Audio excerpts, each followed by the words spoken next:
नमस्कार दोस्तों। आजकल भाग दौड़ भरे जीवन में अधिकतर लोग पूजा करते समय शास्त्रीय विधि विधानों का पालन नहीं कर पाते। श्रीमद् भगवद गीता के 17वें अध्याय में अर्जुन यही जानना चाहते हैं कि क्या ऐसे लोगों को सफलता मिलती है जिनमें किसी देवी देवता या मनुष्य के लिए श्रद्धा तो होती है, लेकिन वे शास्त्रों के विधि विधानों का पालन नहीं करते। इन्हीं सब प्रश्नों का उत्तर जानने के लिए चलिए शुरू करते हैं श्रीमद् भगवद गीता का 17वां अध्याय, जिसका नाम है श्रद्धा त्रय विभाग योग। दोस्तों, उससे पहले वीडियो को लाइक और चैनल को सब्सक्राइब जरूर कर दें। अर्जुन ने कहा, हे कृष्ण, जो लोग शास्त्र के नियमों का पालन ना करके अपनी कल्पना के अनुसार पूजा करते हैं, उनकी स्थिति कौन सी है? वे सतोगुणी हैं, रजोगुणी हैं या फिर तमोगुणी हैं? भगवान ने कहा, देहधारी जीव द्वारा अर्जित गुणों के अनुसार उसकी श्रद्धा 3 प्रकार की हो सकती है, सतोगुणी, रजोगुणी या तमोगुणी। अब इसके विषय में मुझसे सुनो। हे भरतपुत्र, विभिन्न गुणों के अंतर्गत अपने अपने अस्तित्व के अनुसार मनुष्य एक विशेष प्रकार की श्रद्धा विकसित करता है। अपने द्वारा अर्जित गुणों के अनुसार ही जीव को विशेष श्रद्धा से युक्त कहा जाता है। सतोगुणी व्यक्ति देवताओं को पूजते हैं, रजोगुणी यक्षों व राक्षसों की पूजा करते हैं तथा तमोगुणी व्यक्ति भूत प्रेतों को पूजते हैं। जो लोग दंभ तथा अंधकार से अभिभूत होकर शास्त्र विरुद्ध कठोर तपस्या और व्रत करते हैं, जो काम तथा आसक्ति द्वारा प्रेरित होते हैं, जो मूर्ख हैं तथा जो शरीर के भौतिक तत्वों को तथा शरीर के भीतर स्थित परमात्मा को कष्ट पहुंचाते हैं, वे असुर कहलाते हैं। यहाँ तक कि प्रत्येक व्यक्ति जो भोजन पसंद करता है, वह भी प्रकृति के गुणों के अनुसार 3 प्रकार का होता है। यही बात यज्ञ, तपस्या तथा दान के लिए भी सत्य है। अब उनके भेदों के विषय में सुनो। जो भोजन सात्विक व्यक्तियों को प्रिय होता है, वह आयु बढ़ाने वाला, जीवन को शुद्ध करने वाला तथा बल, स्वास्थ्य, सुख तथा तृप्ति प्रदान करने वाला होता है। ऐसा भोजन रसमय, स्निग्ध, स्वास्थ्यप्रद तथा हृदय को भाने वाला होता है।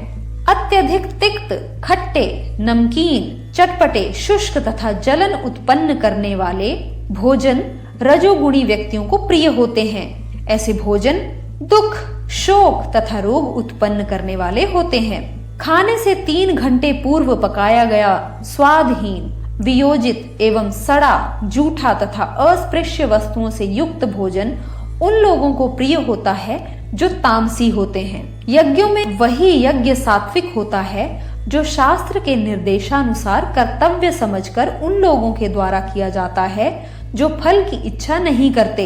लेकिन हे भरत श्रेष्ठ, जो यज्ञ किसी भौतिक लाभ के लिए या गर्भवश किया जाता है, उसे तुम राजसी जानो। जो यज्ञ शास्त्र के निर्देशों की अवहेलना करके, प्रसाद वितरण किए बिना, वैदिक मंत्रों का उच्चारण किए बिना, पुरोहितों को दक्षिणा दिए बिना तथा श्रद्धा के बिना संपन्न किया जाता है, वह तामसी माना जाता है।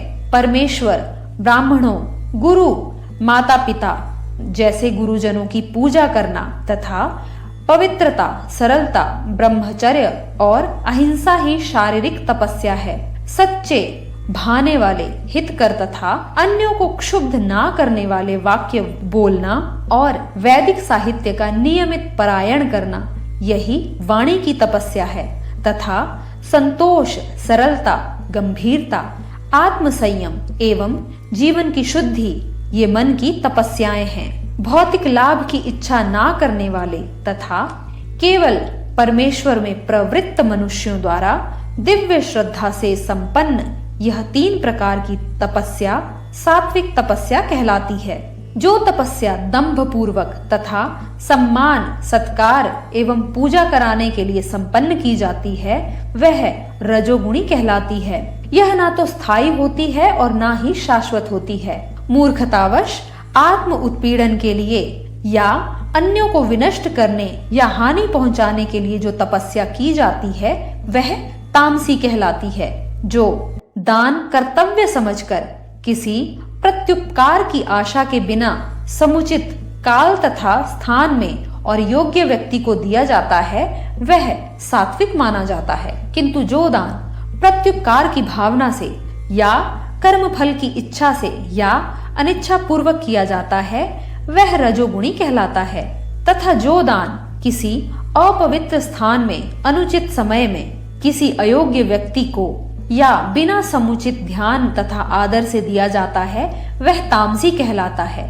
सृष्टि के आदि काल से ओम तत्सत ये 3 शब्द पर ब्रह्मा को सूचित करने के लिए प्रयुक्त किए जा रहे हैं। ये तीनों सांकेतिक अभिव्यक्तियां ब्राह्मणों द्वारा वैदिक मंत्रों का उच्चारण करते समय तथा ब्रह्मा को संतुष्ट करने के लिए यज्ञों के समय प्रयुक्त होती थीं।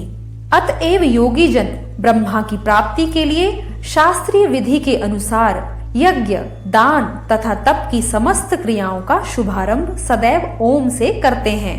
मनुष्यों को चाहिए कि कर्म फल की इच्छा किए बिना विविध प्रकार के यज्ञ, तप तथा दान को तत् शब्द कहकर संपन्न करे। ऐसी दिव्य क्रियाओं का उद्देश्य भव बंधन से मुक्त होना है। परम सत्य भक्तिमय यज्ञ का लक्ष्य है और उसे सत शब्द से अभिहित किया जाता है। हे प्रथापुत्र, ऐसे यज्ञ का संपन्न करता भी सत कहलाता है। जिस प्रकार यज्ञ, तप तथा दान के सारे कर्म भी जो परम पुरुष को प्रसन्न करने के लिए संपन्न किए जाते हैं सत कहलाते हैं। हे पार्थ, श्रद्धा के बिना यज्ञ, दान या तप के रूप में जो भी किया जाता है वह नश्वर है, वह असत कहलाता है और इस जन्म तथा अगले जन्म दोनों में ही व्यर्थ जाता है। श्री भगवान के इन्हीं शब्दों के साथ गीता के 17वें अध्याय को हम यहीं पर समाप्त करते हैं। आशा करते हैं कि आपने अध्याय 17 से काफी कुछ सीखा होगा। यदि आपको यह ऑडियो बुक पसंद आई हो तो कृपया वीडियो को लाइक और चैनल को सब्सक्राइब जरूर करें। धन्यवाद दोस्तों। जय श्री कृष्णा।